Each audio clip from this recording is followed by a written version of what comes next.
Salam hörmətli kanal izləyiciləri. Bugünkü mövzumuz saydır. Sayla bağlı bir neçə xüsusi məqamı qeyd edəcəyik. Həmçinin sayın qaydasına dair sizə ətraflı məlumat verəcəm. Say nisbətən rahat mövzudur. Ancaq burada müəyyən nəzərə alınmalı məqamlar var ki, bu videoda mən sizin nəzərinizə çatdıracağam. Əvvəlcə sayın tərifindən başlayaq ki, say nədir? Say əşyanın əşya deyən təbii ki, burada isim nəzərdə tutulur. Miqdar və sırasını bildirən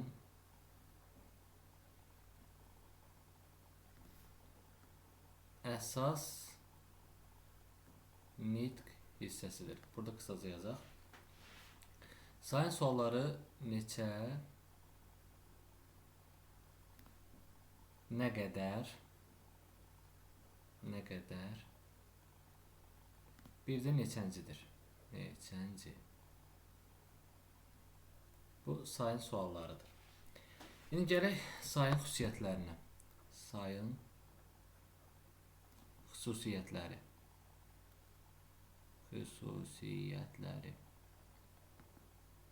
Nədir bu sayın xüsusiyyətləri? Bax, say dedik ki, əşyaya aid olur və ondan əvvəl işlənir. Misal üçün, 2 kitab. Baxın, burada əşya kitab sözüdür və say onun əvvəlində işlənib. Sonra, aid olduğu isimlə birlikdə işlənəndə adətən qrammatik şəkilçi qəbul etmir. Əlavə olaraq bura qeyd edək. Tutaq ki, 5 maşın, 3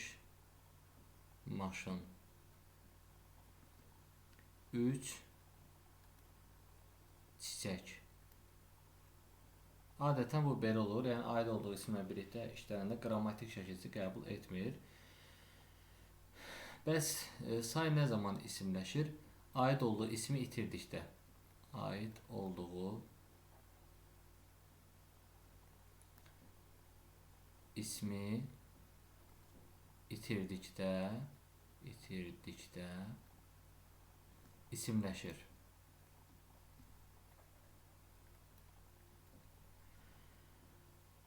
Və ismin xüsusiyyətlərini daşıyır.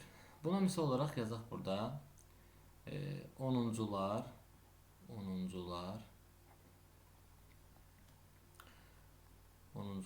tədbirdə iştirak etdilər. Baxın, burada sayımız onunculardır və ismin sualına cavab verib. Kimlər? Düzdür. Burada say isimləşib. Sayın aid olduğu isim cümlədə yoxdur. Əslində bu belə olmalıydı. 10-cu siniflər tədbirdə iştirak etdilər. Siniflər ismi cümlədə yoxdur və onda olan larlər şəkilçi gəlib 10-cu sayına qoşulub. Və burada isimləşmə prosesi baş verib. Biraz aşağı çəkək. Sonra düzəltmə saylar. Bax, düzəltmə saylar.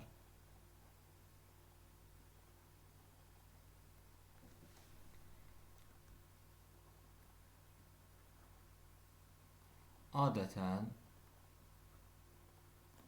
sayın özündən düzəlir.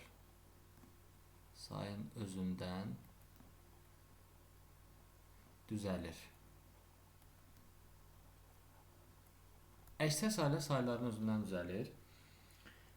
Misal üçün, deyək ki, 2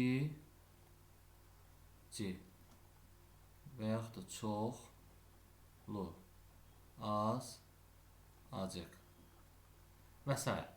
Əksər saylar sayın özündən düzəlir. Ancaq bəzi saylar var ki, onlar saylardan yox, digər nitq hissələrindən düzəlir. Misal üçün, filanıncı, sonuncu, axırıncı. Bunlar saydan düzəlməyiblər.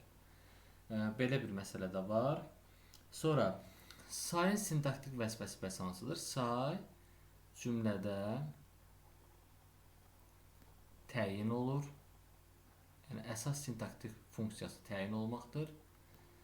Bir də ismi xəbər.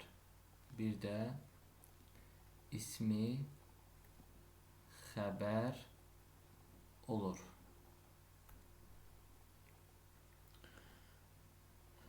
Misal üçün qeyd edək burada.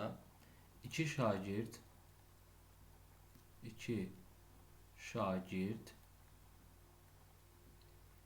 dərsə gəlməmişdi.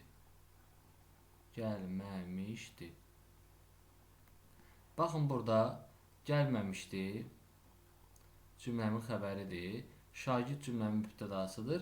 2 isə təyindir. Neçə şagird? 2 şagird. Neçə sualına cavab verirsə, təbii ki, burada təyin kimi işlənəcək. Hara gəlməmişdi? Dərsə gəlməmişdi. Bu belə dedik. Sonra bir də misal üçün xəbər kimi mənim sevdiyim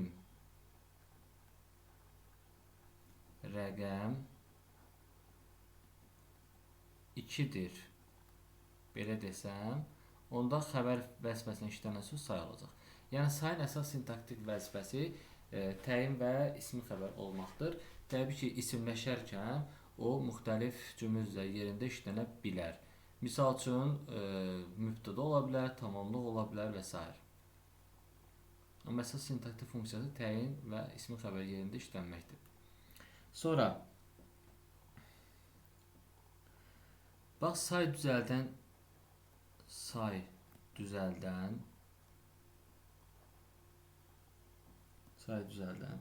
bütün leksik şəkilçilər millidir. Bu da nəzərə alınmalı məqamdır. Və əksər saylar milli mənşəlidir. Ancaq bəzi saylarımız var ki, onlar alınmadır. Bunlar hansılardır? Bax, 0 sayıdır. 0. Sonra 80. Sonra milyon, milyard, trilyon. Bunlar alınma saylardır. Sonra biz burada yuxarıda say düzəldən şəkilçilərdən danışdıq. Bunlar hansılardır? Say düzəldən şəkilçilər. Bax, biri ıncıdır. Incı üstü 4. Sonra larla üstü 2. Sonra larca üstü 2. Lu bir də acıq.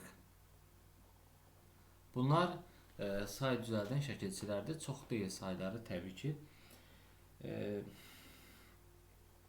İndi gələk sayın məna növlərinə.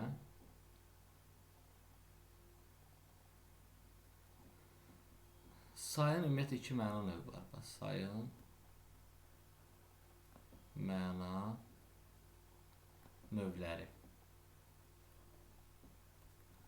Onun 2 məna növü var. 1. Miqdar sayı. 2. Sıra sayı. Miqdar sayı 3 yerə bölünür. Müəyyən, qeyri-müəyyən, bir də kəsr sayı. Bunlar miqdar sayının məna növləridir. Gəlin indi müəyyən miqdar sayları ilə bağlı danışaq. Müəyyən miqdar, qısaca yazaq, sayı. Müəyyən miqdar sayları quruluşuna görə sadə və mürəkkəb olurlar.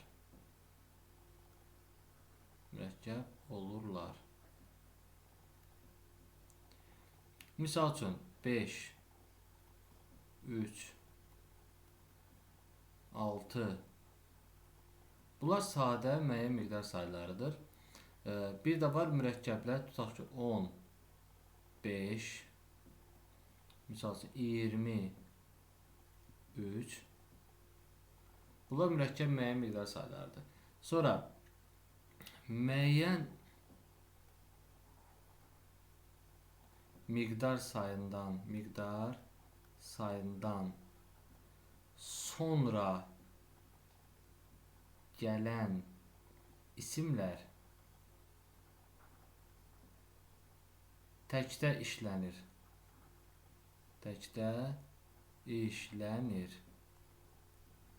Yəni bu bir qaydadır. Müəyyən miqdar sayına gələn isim təkdə işlənir.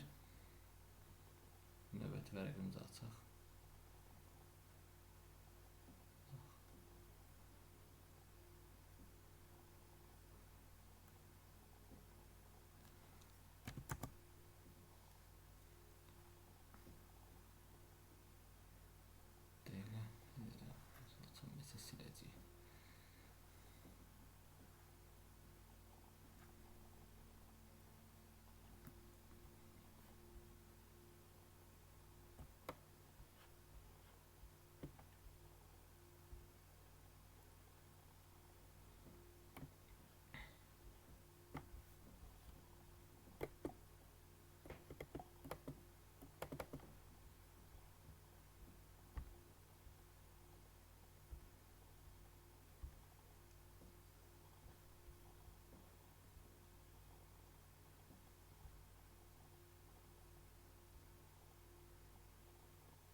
İkinci vərəqə keçid eləyə bilmədik.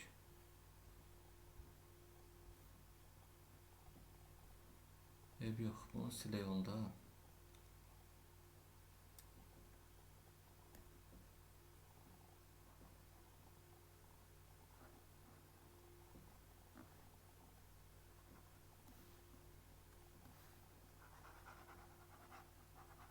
Başqa variantımız yoxdur, silək.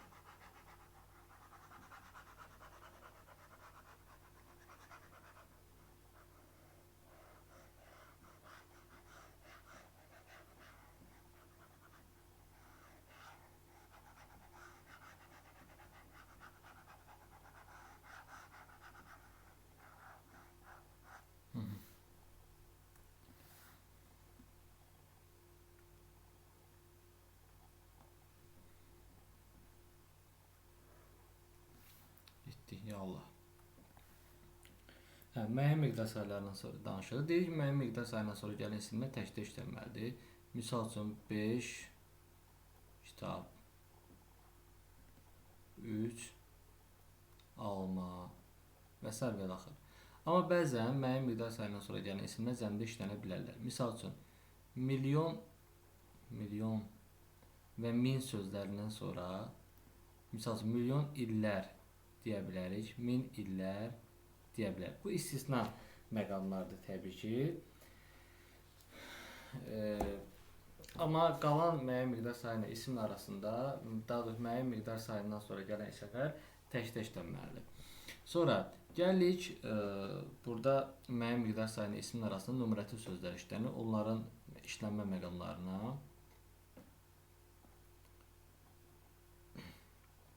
numerativ sözlər. Misal üçün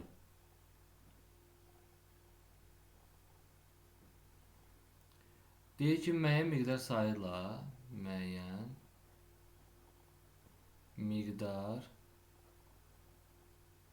sayı ilə isim arasında işlənən sözlər numerativ sözlər adlanır. Bunları misal olaraq yaza bilərik. Ədəd, dənə, cüt, dəst, sonra kiloqram, litr, çimdik, çimdik, sonra vedrə, stəkan. Nümunə olaraq yaza bilərim. Misal üçün 5 ədəd 5 ədəd kitab. Baxın, burada müəyyən miqdar sayı 5-dir, kitab isimdir və bunların arasında işlənən bax bu söz numerativ sözdür. Bir də bəzən elə sözlərimiz var ki, məsələn, stəkandır, vedrədir, çimdikdir. Bunlar həm numerativ söz kimi işlənə bilərlər, həm də isim kimi işlənə bilərlər, çimdik. Misal üçün, burada qeyd edək. Bax, bir var deyirəm ki, vedrəni yerə qoydum. Düzdür? Burada vedrə sözü müstəqil isim kimi işlənir. Bir də var deyirəm ki, bir vedrə nar yığdım. Burada vedrə sözü numerativ söz funksiyasında işlənir. Yəni bu məqamlara diqqət etmək lazımdır. Numerativ sözlərdən bəziləri kəmiyyət fərqi yaradırlar, bəziləri kəmiyyət fərqi yaratmırlar. Bunu bir dənə silək. Yerimiz geniş olsun.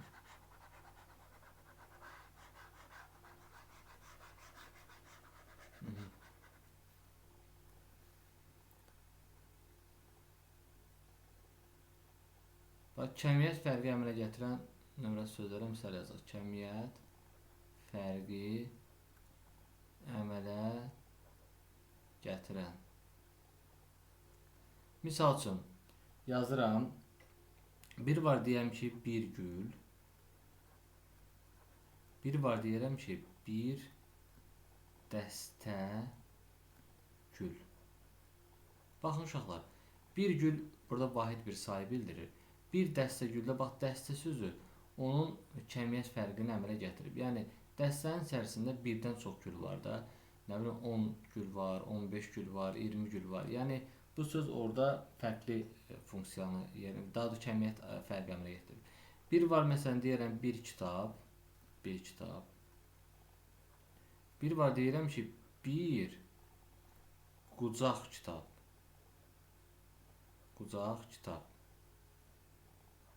Bax, fikir verirsiniz, burada qucaq sözü kəmiyyət fərqi əmələ gətirir. Yəni bir kitab bilir ki, bir ədəd olan kitabdır. Amma bir qucaq kitabda, yəni burada say düzdür bilinməsə də, konkret sayı bilinməsə də, amma burada bir məsələn 5 kitabdan, 10 kitabdan söhbət gedir. Sonra gəlir qeyri-müəyyən miqdar saylarına. Qeyri-müəyyən miqdar sayı. Qeyri-müəyyən miqdar sayı quruluşca sadə, düzəltmə, bir də mürəkkəb olur. Sadə qeyri-müəyyən miqdar saylardan misal olaraq yazaq. Az, çox, xeyli. Bunlar sadə qeyri-müəyyən miqdar saylar. Düzəltmələrə çoxlu, azacıq, nə bilim minlərlə. Mürəkkəbləri yazırıq. Misal üçün bir sıra, bir çox, bir neçə. Bunlar da mürəkkəb qeyri-müəyyən miqdar saylarıdır. Qeyri-müəyyən miqdar sayları adətən numerativ sözlərlə işlənmir. Amma bəziləri var ki, tutaq ki, bax, bu tipli, belə yazsaq, 3, 4 nəfər adam. Bax, belə olanda görürsün, nəfər sözü burada numerativ sözü işlənə bilər. Bir də bir neçə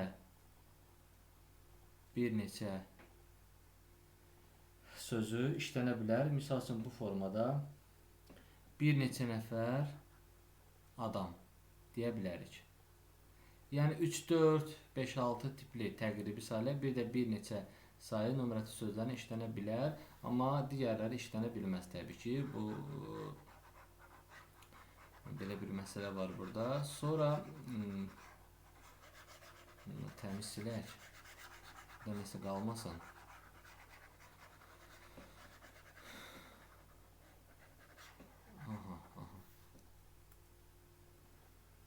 Sonra indi bəzi qeyri-müəyyən miqdar sayılar var ki, onlardan sonra gələn isimlərin təkdə və cəmdə işlənməsi məsələsi. Bax, məsələn, bir sıra və bir çox sayılarından sonra gələnlər həmişə cəmdə olur. Həmişə cəmdə. Sonra çoxlu, çoxlu, onlarla, sonra yüzlərlə. Bax, bunlardan sonra gələnlər həm təkdə, həm cəmdə olur. Bir də var, bundan yerdə qalanlar tutaq azdır, xeylidir, sonra azdır, xeylidir, bir azdır, bir qədərdir. Bunlardan sonra gələnlər isə həmişə təkdə olurlar. Həmişə təkdə. Aydın oldu. Bu da belə bir məsələdir. Bunu da silək. Bu sayılardan sonra gələnlərin təkdə və cəmdə işlənməsi məsələsi. Sonra gəldik kəsr sayılarına. Kəsr sayıları.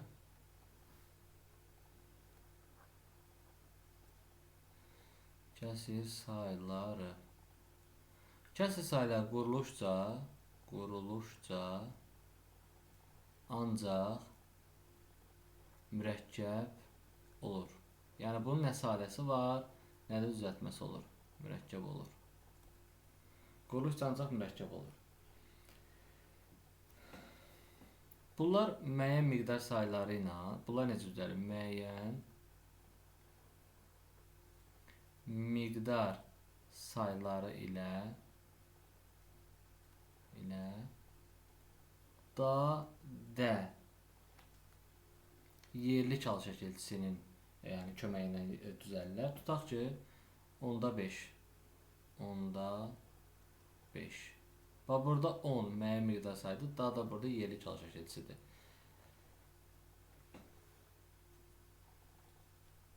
Kəsr sayılarının yerinə bir də bəzən kəsr sayılarının yerinə bəzən yarım, çərək ifadələrdə işlədilir. Məsələn, yarım nə deməkdir? 0,5. Düzdür? Çərək nədir? 4/1-dir. Yəni, bunlar bəzən belə də işlənə bilərlər. Kəsr sayıları rəqəmlərlə ümumiyyətlə yazılanda vergüldən istifadə olunur. Bir də kəsr sayıları numarativ sözlərlə işlənə bilmirlər. Bu məqamı diqqət etmək lazımdır. Yazaq bunda numarativ sözlərlə işlənə bilmirlər. Numarativ sözlərlə işlənmirlər. Bu belə kəsr sayıları. Quruluşca da ancaq mürəkkəb olur. Bunun nə sadəsi, nə düzəltməsi olur.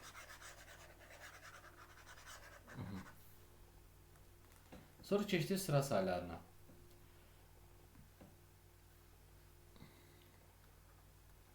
Sıra sayıları.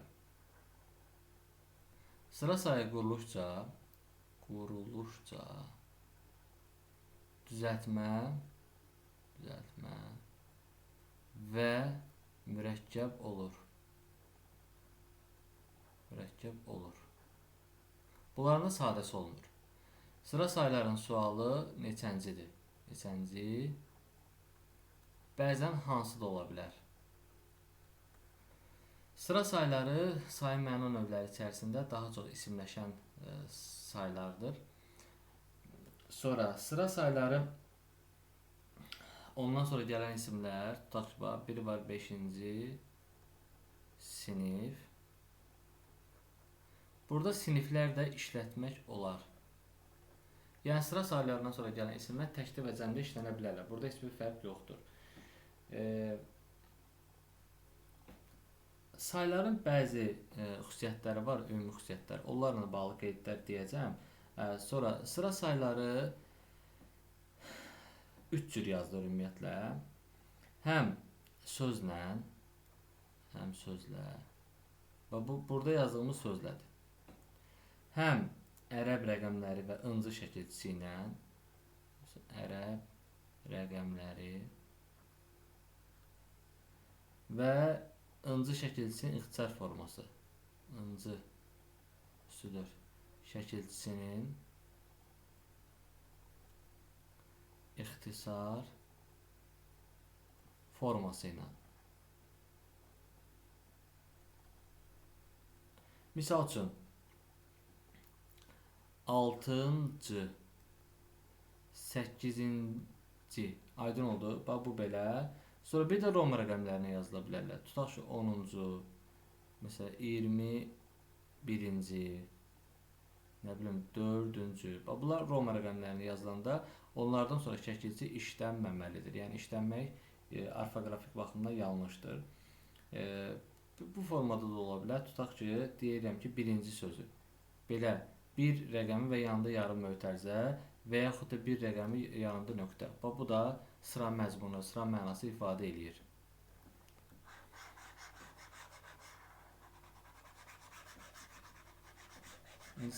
Saylarla bağlı ümumi qeydləri deyəcəm. Bunu da yadda saxlamaq lazımdır. Ümumi qeydlər. Bax, misal üçün, sayın özünə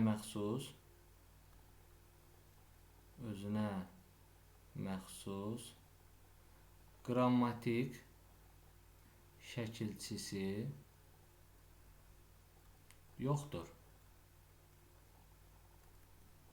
Sonra saylar demək olar ki, hamısı milli mənşəlidir. İstisnalar var təbii ki. Saylar milli mənşəlidir.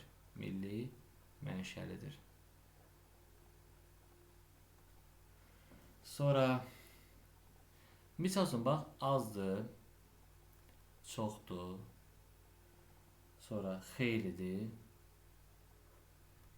Bunlar həm say kimi işlənə bilərlər, həm də zərf kimi işlənə bilərlər. Misal üçün, desəm ki, az kitab, bir var desəm ki, az danışmaq. Birincidə say kimi işlənib, ikincidə zərf kimi işlənib. Deyə bilərsiniz ki, bax, yazılışları eynidir, sonra tələffüzləri eynidir, vurğuları eynidir, başlanğıc formaları eynidir. Bəs niyə bunlar amonim olmurlar? Ona görə amonim olmurlar ki, həm say kimi işlənəndə, həm zərf kimi işlənəndə hər iki məqamda kəmiyyət mənasını ifadə edir. Amonimlərin tərəfinə deyir ki, amonim taylar tamam fərqli leksik mənaları ifadə etməlidir. Ona görə bunlar azdır, çoxdur, xeyli sözləri say və zərf kimi işlənəndə amonim olmurlar. Amma məsələn, çox sözü ədat və say kimi işlənəndə və yaxud ədat və zərf kimi işlənənsə, bunda amonimlik xüsusiyyəti daşıya bilər. Və yaxud az sözü azmaq feili ilə az say kimi işlənsə, burada amonimlik yarana bilər. Amma dediyim kimi, yəni kəmiyyət mənası verirsə hər iki mənasında, onda amonimlik yaratmır. Belə oldu. Sağ olun. Yəni saylarla bağlı müəyyən məsələləri dedik, nəzərinizə çatdırdıq. Bunları diqqətlə yadda saxlamaq lazımdır. Sağ olun.